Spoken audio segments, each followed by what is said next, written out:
Très bien, donc pour prolonger le panorama qu'on a vu depuis ce matin sur ces nouvelles pratiques interdisciplinaires, je vais m'attarder ici sur un nouveau type de théâtre immersif qui a lieu dans des espaces numériques qu'on appelle communément métavers. À la différence du théâtre immersif conventionnel, les acteurs et les spectateurs qui sont munis de casques de réalité virtuelle ne sont pas dans le même espace physique, mais se retrouvent le temps du spectacle dans l'espace numérique du métavers qui offre de tout nouveaux formats sensoriels.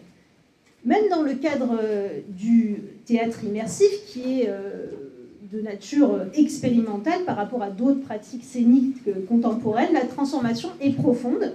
Et d'ailleurs, la définition du théâtre de Peter Brook dans l'espace vide de 1968, elle peine à rendre compte de ce nouveau phénomène qui est à la fois artistique, mais aussi empirique. C'est une définition que pour gagner du temps, je ne vais peut-être pas la citer. J'aimerais revenir un petit peu, comme l'a fait Franck Bauchard, à l'histoire un petit peu de ce théâtre. Et il faut savoir qu'il y a 30 ans, il y a un peu plus de 30 ans maintenant, un des pionniers américains du théâtre en réalité virtuelle, Marc René, qui avait été mentionné ce matin, il écrivait un texte où il parlait de sa vision un peu du futur théâtre immersif. Et je vais le citer, donc il nous disait « Imaginez un seul instant que vous êtes spectateur et que vous pouvez entrer dans le spectacle. Vous êtes seul à explorer les couloirs lugubres du château d'Inverness en Écosse jusqu'au moment où vous tombez nez à nez avec Macbeth et Lady Macbeth qui prépare le meurtre de Duncan.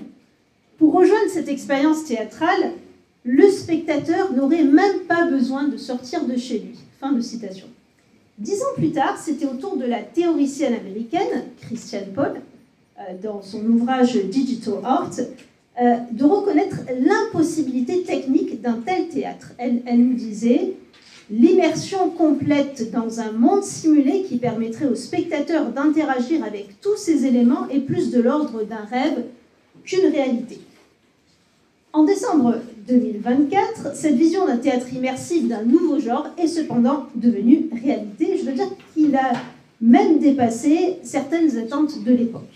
Mais que se passe-t-il exactement lorsque le théâtre s'empare d'une technologie de pointe dédiée entièrement à la sensation et à l'immersion du spectateur et que la représentation a lieu dans le métavers?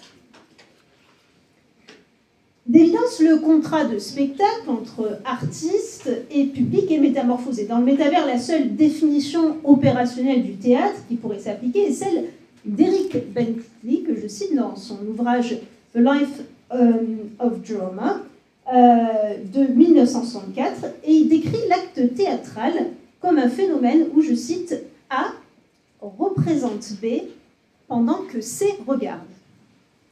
Donc si on applique cette définition au théâtre dans le métavers, A serait alors l'acteur en avatar, c'est-à-dire la représentation numérique du corps de l'acteur dans le métavers, qui représente B, le personnage sous forme d'avatar, pendant que C, le spectateur aussi en avatar, regarde.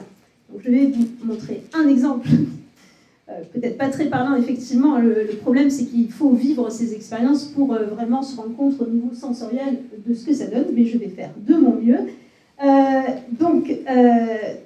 Dans le théâtre immersif métaversique, pardonnez-moi cette expression, nous constatons une perte de la relation directe entre acteur et spectateur, c'est-à-dire la coprésence corporelle, puisqu'en réalité le corps physique du spectateur et de l'acteur peuvent être à des milliers de kilomètres l'un de l'autre. Donc pour reprendre un exemple ici, c'est un exemple d'un spectacle qui s'appelle Gumball Dreams, de la compagnie de théâtre américaine Fairman Collective.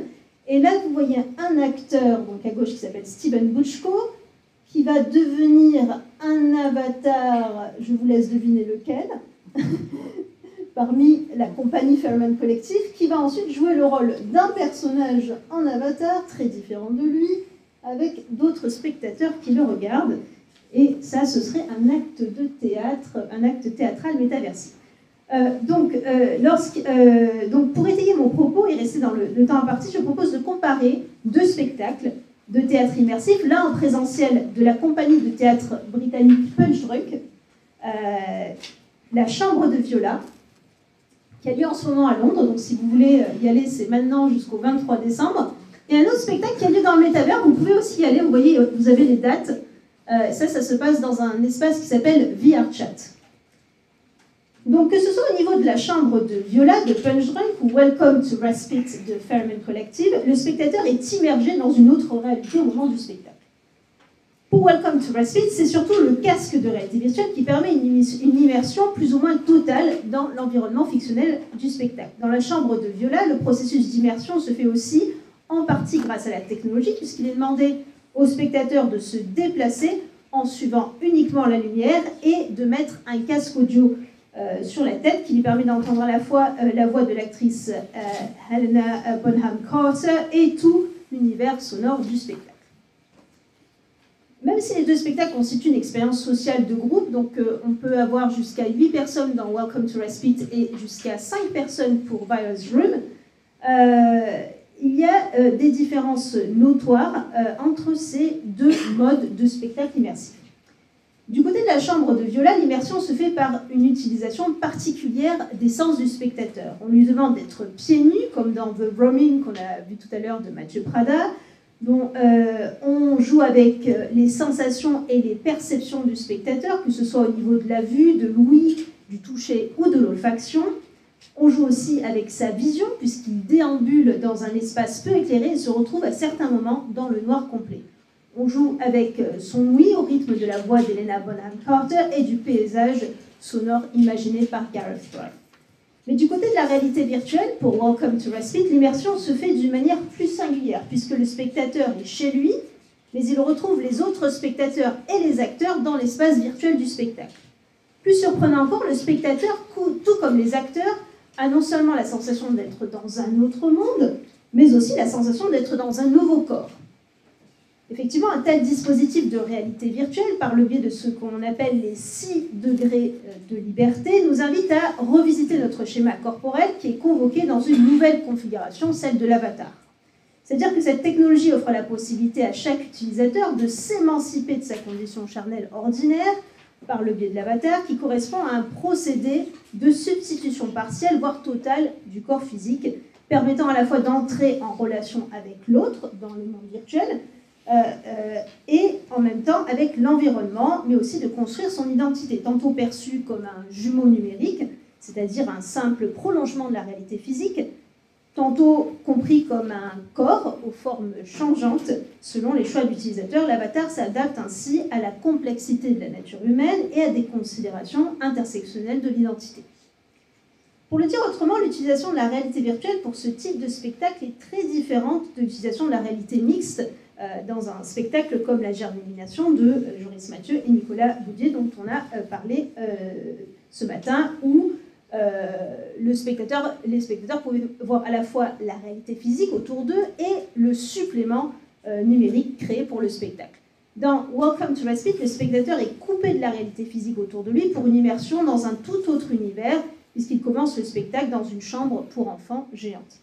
En outre, la réalité virtuelle fait nécessairement perdre certains sens, le goût et l'odorat, mais concentre son attention sur les autres, y compris la proprioception, c'est-à-dire la manière dont nos sens perçoivent notre corps dans l'espace, afin d'éviter le phénomène appelé déréalisation, qui correspondrait à une vue flottante sans corps. Nous avons aussi largement affaire à une expérience sensorielle augmentée, dans le sens où le spectateur est amené à ressentir de nouvelles choses qu'il ne pourrait pas ressentir sans le dispositif mis en place par l'équipe créative.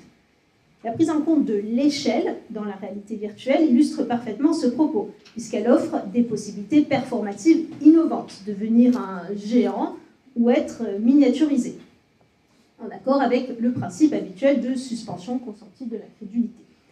Dans Welcome to Respite, l'un des spectateurs a la possibilité d'incarner Alex, un enfant de 7 ans, c'est-à-dire qu'en revêtant l'avatar d'Alex, le spectateur rétrécit pour avoir la taille d'un enfant de 7 ans et fera l'expérience du spectacle à travers cette perspective, un phénomène que l'on sait impossible dans le monde physique. Le contrat de spectacle du théâtre immersif prend souvent la forme d'une invitation plus ou moins tacite à explorer et à tester les limites du spectacle. Pour la chambre de Viola, le casque audio et la faible luminosité empêchaient les spectateurs de dévier du parcours proposé par Punchdrunk. Dans la réalité virtuelle, il est en fait possible de configurer l'avatar qui sera assigné au spectateur. Dans Welcome to Respite, les 7 autres spectateurs sont invisibles et ne peuvent donc pas perturber l'expérience du spectateur qui incarne Alex. Dans un autre spectacle, Tempest, du studio de jeux vidéo américain Thunderclaws et la compagnie de théâtre immersif canadienne Pi-hole, les spectateurs sont même privés de leur voix et doivent donc utiliser à la place un tout autre langage pour communiquer avec les autres participants et l'acteur, soit en claquant des doigts, soit par le mime. Dans d'autres spectacles immersifs en réalité virtuelle, comme Finding Pandora X de Double Eye Studios, c'est la loi universelle de la gravitation qui cesse de s'appliquer au corps de l'avatar. Et ceci n'est qu'un faible échantillon des possibilités de cette technologie pour le théâtre immersif qui se révèle à chaque spectacle proposé dans le métavers depuis la pandémie de Covid-19. Bien entendu, il est même possible aujourd'hui d'associer intelligence artificielle et technologie de réalité étendue et réalité virtuelle pour la création du théâtre immersif dans le métavers. Voilà, je pense que le temps est imparti. Je vous remercie. C'est génial.